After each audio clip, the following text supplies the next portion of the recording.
nākamie divi darba kārtības jautājumi ir saistīti, abi saistīti ar Barclay de Tolly gan piemineklis, gan postaments, vai ir iebildumi, ka ziņo par abiem kopā un diskutējam par abiem kopā, un tad balsojam, protams, atsevišķi.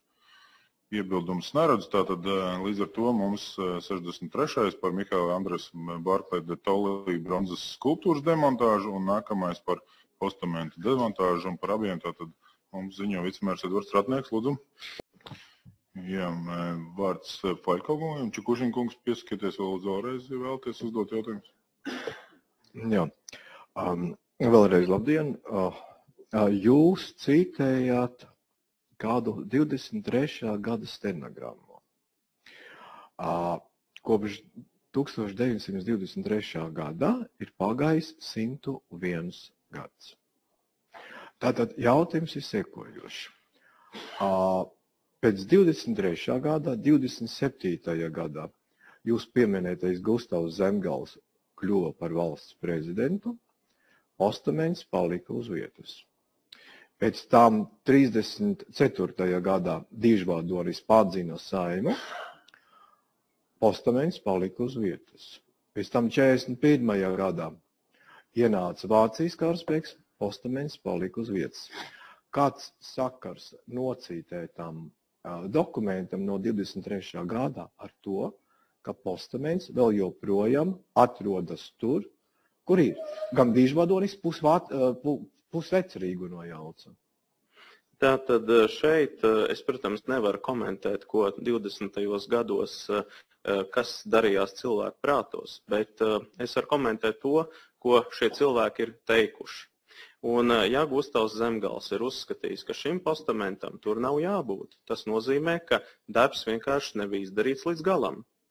Bet mums ir iespēja šodien šo labot un izdarīt mūsu pilsētas vēsturiskās galvas šo vēlmi un izdarīt to līdz galam.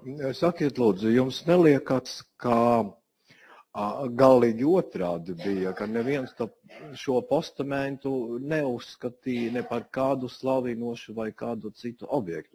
Tāpēc tam 101 gadu neviens nepieķerās. Vai tā jūs nedomājat?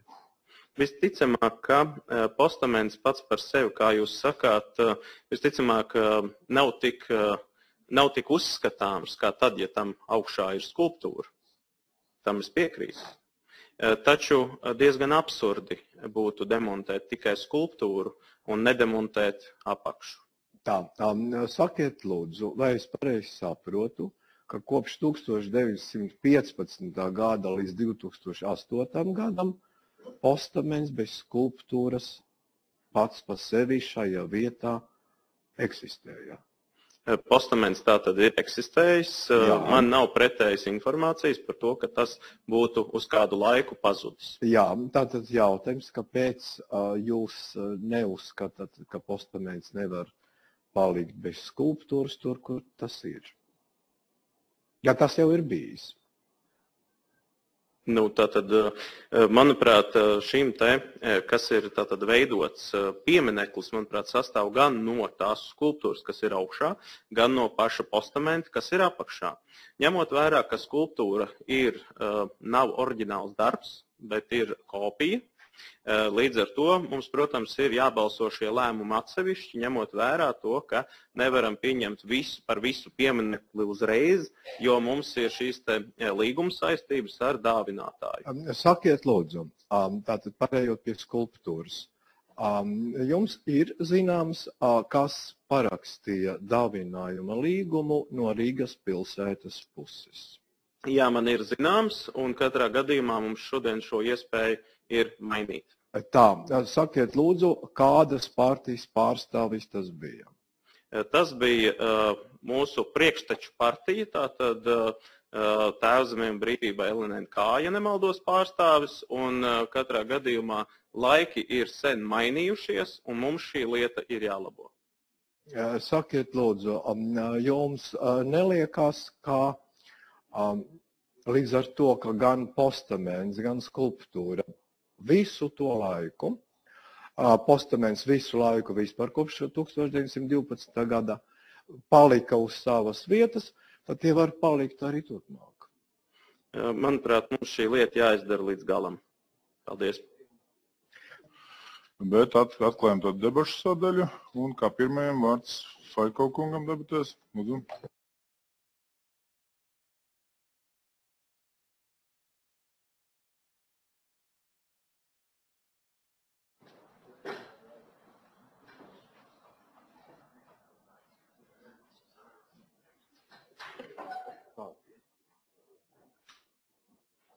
Jā, paldies. Labdien. Tātad es mēģinu mazliet iedziļināt visā tajā lietā no kopskata.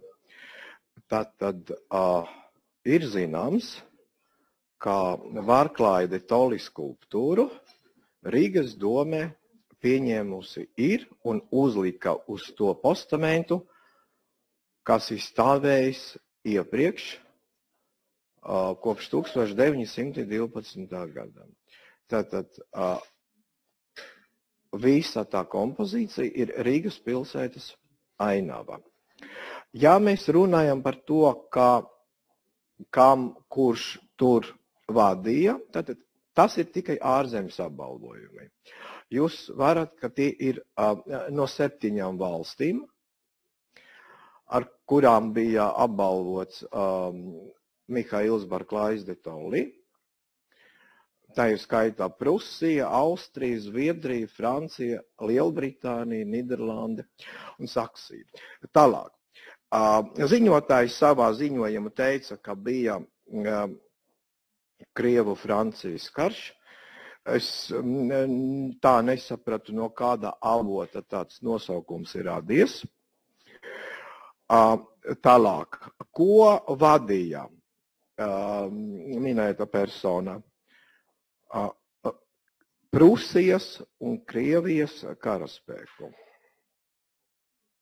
Prusijas. Pēc tam Prusijas un Krievijas karaspēks tika iekļauts Bohēmijas armija, kuru vadīja Austrijas vadonis. Līdz ar to kaut kā tā vēsture ir pasniegta tālāk. Jūs redzat vietu, pieminekli, Igaunija, Jēgevestis muižā, bijusi Vidzemes guberņā, kur Barklājs de Toli ir apglabāts. Tur lapusē ir iztulkota 5 valodās. Viena no tiem ir latviešu, un neviens tur ar to vietu neko nedara. Tālāk. Tērbātas pilsētā arī bijusi Vidzemes guberņā.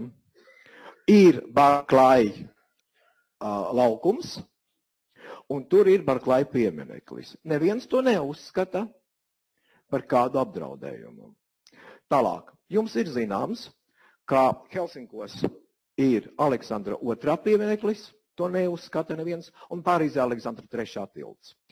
Kāpēc tas nav apdraudējums 160, 180 km no šejienes, skaidrības nav. Tātad, ko jūs tagad darat?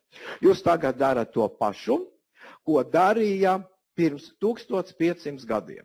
455. gadā vandaļi grauja. Ko viņi nodarbojas? Ar pieminekļu nojaukšanu. Paldies par jūsu uzmanību. Vārds